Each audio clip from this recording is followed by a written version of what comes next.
Hello guys, welcome from Namchi বাজার। তো আজকে আমার ট্রেকের তৃতীয় দিন, রেস্ট করব এখানে। তো এই ভিডিওটা ট্রেক সিরিজের মধ্যে থাকছে না, এটা আলাদা করে রাখতেছি আমি। সো আজকে নামচি বাজার ডিসকভার করব, এখানে কি কি আছে এবং এখানকার হিল টপে যাব। হিল টপ থেকে গোটা শহরটা দেখা যায়। তো প্রথমে ব্রেকফাস্ট করব। সো দেখা হচ্ছে ব্রেকফাস্টে।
আজকের ব্রেকফাস্টে আমি অর্ডার করেছি থুপ্পা।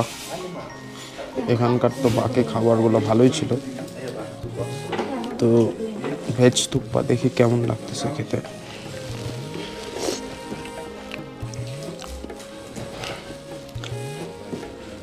ঠিক আছে, হাই। কিন্তু টেস্টি না অতটা।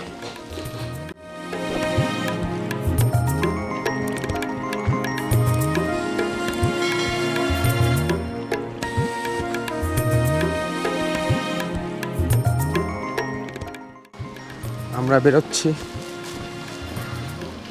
তো এইখানে আজকে আমরা কোনো ডেস্টিনেশনে যাব না, আজকে আমরা নামচিতেই থাকবো এবং এইখানকার লোকাল আশেপাশের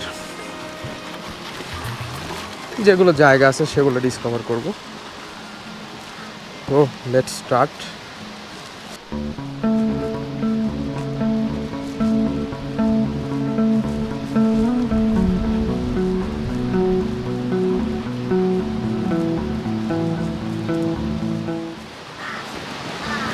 তো এইটা হলো বুদ্ধিস্টের জপমালার মতো। এটাকে বেশ সুন্দর করে এখানে জলের ফ্লোটাকে কাজে লাগিয়ে এই চক্রগুলোকে ঘোরানো হচ্ছে। তো দুই একটা ঘুরতেছে না। ব্যাংক বন্ধুরা, এইখানে ব্যাংক অ্যান্ড এটিএম সবই আছে। So dance park yeah is here. Bye. Namaste. Namaste.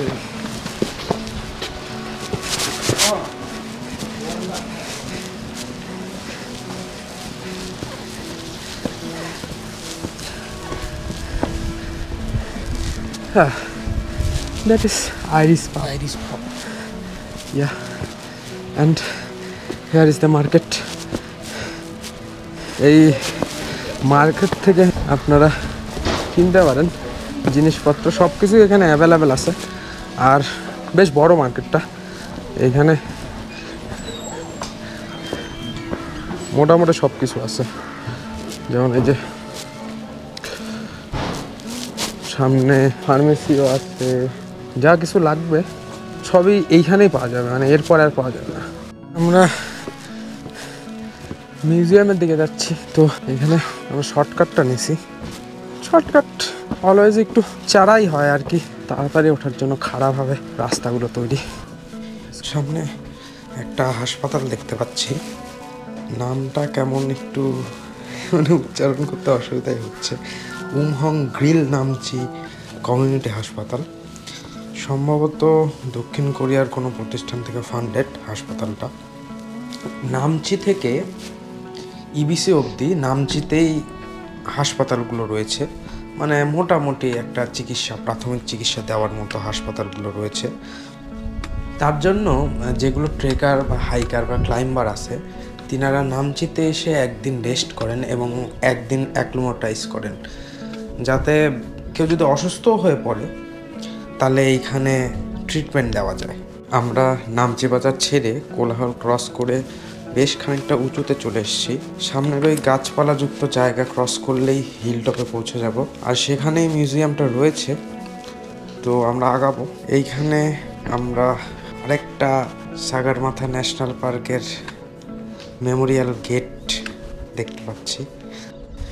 বাঁদিকে যেটা আমরা দেখতে পাচ্ছি এটা এভারেস্ট মিউজিয়াম, আর তার সাথে শেরপা কালচারাল মিউজিয়ামও আছে। সাথে সাথে এখানে একটা হোটেলও আছে আমরা দেখতে পাচ্ছি। তো এই মিউজিয়ামটাতে আমরা যাচ্ছি না, কোনো কারণে হয়তো এখন এটা বন্ধ আছে আর কি, সাধারণ ট্রাভেলারদের জন্য। আপনারা বাকি সময় আসলে এই জায়গাটা অবশ্যই ভিজিট করবেন। আমরা কনভেনশনাল মেমোরিয়াল এন্ট্রান্স গেটের সামনে চলে এসেছি।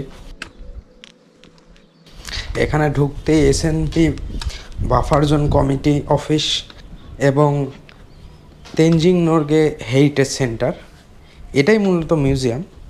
এখন আমরা ঢুকতেছি না, আমরা আগে সামনে একটু ঘুরবো, ঘুরে এসে তারপরে এখানে ঢুকবো। সামনের দিকে আরেকটু আগালেই আমরা দেখতে পাবো শেরপাজির সেই স্ট্যাচু, প্রথম এভারেস্ট জয়ী তেনজিং নোরগে।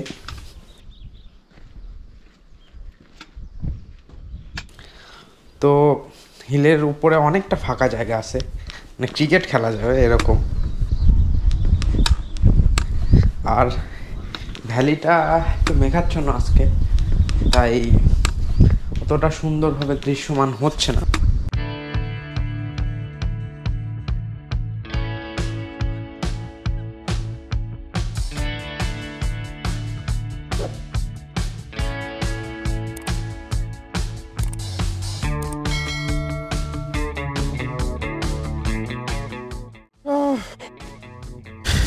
একটু ফান করার পরে আমরা এখন মিউজিয়ামে প্রবেশ করতেছি। তো মিউজিয়ামে মেবি ক্যামেরা অ্যালাউড না, ক্যামেরা অ্যালাউড ইনসাইড মিউজিয়ামে, ক্যামেরা অ্যালাউড না। সো ঘুরে দেখে আসি, তারপর জানাবো কেমন কী টাইপ কী আছে। Yes, here with me my guide. মিউজিয়ামটা ঘুরে দেখলাম, মিউজিয়ামটা খুব সুন্দর। আপনারা নামচিতে আসলে এখানে অবশ্যই আসবেন। এর ভিতরে সেই সময়ের ব্যবহৃত শেরপাদের ইকুইপমেন্টগুলো রাখা আছে, আর তারা এভারেস্ট ক্লাইম্ব করার সময় কি কি চ্যালেঞ্জের সম্মুখীন হয়েছেন তাও এখানে ডকুমেন্ট করা আছে। তার সাথে সাথে এই রিজিয়নগুলা কি করে এত পপুলার হলো, মানে প্রথম থেকে আজ পর্যন্ত সেসব গল্প আছে। তো আমি যখন পড়তেছিলাম ডকুমেন্টগুলো, তখন আমিও চলে গেছিলাম মানে সেই সময়। তো আপনারা যদি এখানে আসেন নামচিতে, অবশ্যই এই জায়গাটা ভিজিট করবেন। ইবিসির রুটে খুব ফ্রিকুয়েন্টলি হেলিকপ্টার যাতায়াত করে, তো আপনারা প্রায় সব জায়গা থেকেই হেলিকপ্টার সুবিধা পাবেন, যেরকম এইখানেও আমি দেখতেছি। এটা একটু এক্সপেন্সিভ হবে, তাছাড়াও আপনারা যারা নামচি পর্যন্ত এসে আর হাঁটতে পারতেছেন না, তাদের জন্য এটা খুব ভালো হবে, একবারে ইবিসি চলে যেতে পারবেন। তো আমার মতে হেলিকপ্টারে না যাওয়াটাই ভালো, হেঁটে যাওয়াটাই বেস্ট, কিংবা ঘোড়া খচ্চর এগুলাতেও যাওয়া যেতে পারে, কারণ হেলিকপ্টারে একবারে অল্টিটিউড গেইন করাটা শরীরের পক্ষে হয়তো ঠিক হবে না। সো এইখানে সামনে একটা কিন্তু আর্ট গ্যালারি আছে,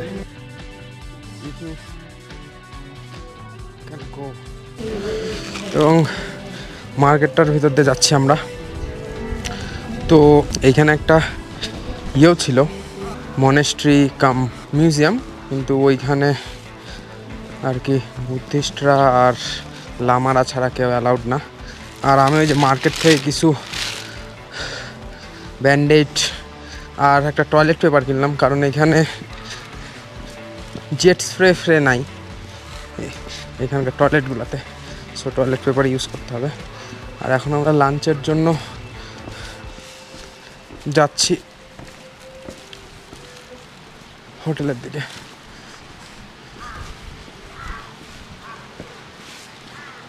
They have money change also?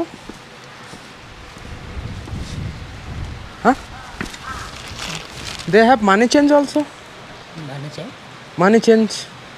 Yeah, yeah. You can. তো আপনারা নামচি অবধি এসেও এইখানে আপনাদের লোকাল কারেন্সি এক্সচেঞ্জ করতে পারেন। বেসিক্যালি এখানে সব কিছুই আছে।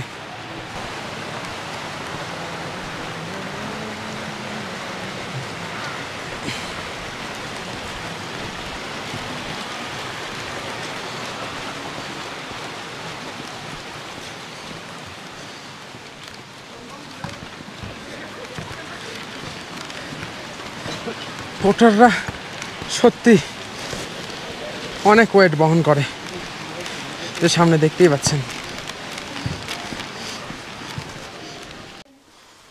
এখানে আমি অর্ডার করছি বার্গার, তার সাথে আছে চিপস আর হট চকলেট। এটাই আমার লাঞ্চ আর কি,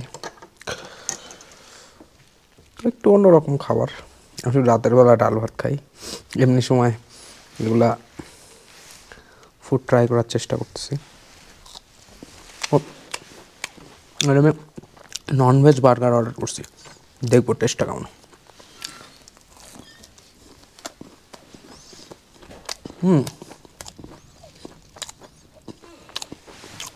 খারাপ না।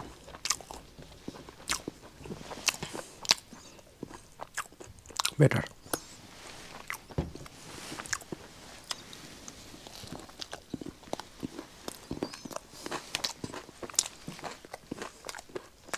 তো দেখা হচ্ছে লাঞ্চের পর। লাঞ্চের পরে ওয়েদার পুরাটাই মেঘলা ছিল, বৃষ্টিও হচ্ছিল একদম গুড়ি গুড়ি। এখন সন্ধ্যা লেগে গেছে, এখন কোনো বৃষ্টি নাই, ওয়েদার ক্লিয়ার একদম। ওয়েদার ক্লিয়ার না থাকার কারণে আমরা পিকটাতে যেতে পারলাম না, যেখান থেকে এই শহরটা দেখা যায়। এখন সন্ধ্যা নেমে এসেছে এবং এইখানে ডিনারের লাস্ট টাইম হচ্ছে 7টা, মোটামুটি 6:30 বাজে। তো ডিনার করব। অ্যান্ড এইখানে একটা লাস্ট কথা, সেটা হলো আর কি, আপনাদের যা যা গিয়ার লাগবে কিংবা মানি এক্সচেঞ্জ বা এটিএম থেকে টাকা তোলা, যা কিছুই আপনারা করতে চান সেটা এখান থেকেই আপনাদেরকে করে নিতে হবে।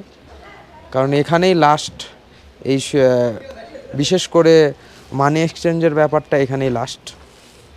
এরপরে আপনারা আর মানি এক্সচেঞ্জ করতে পারবেন না। আর উপরে ওরা শুধু নেপালের উপরই দাম দেয়, তাছাড়া আপনারা ইউএস ডলার নিয়ে গেলেও সেক্ষেত্রে কোনো লাভ হবে না।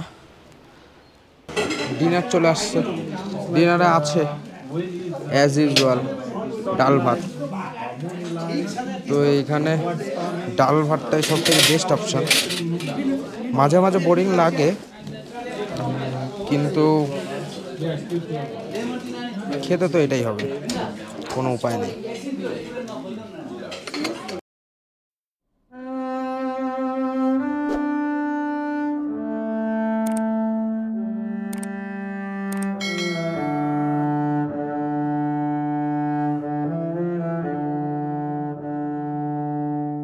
খাবার খেয়ে আমি এখন রুমে চলে আসছি। তো অনেকটা দেরি হলো, ওইখানে আর কি গল্প করতেছিলাম ওইখানে একটা মহিলার সাথে নিচে ক্যাফেতে। তো আজকের দিনটা এতটুকুই ছিল। অ্যান্ড কালকে আমরা এখান থেকে যাব টেংবোচে। কালকে সকাল 6টার থেকে ট্রেকিং শুরু করব।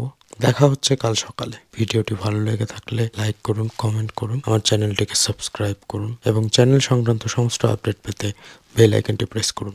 ধন্যবাদ।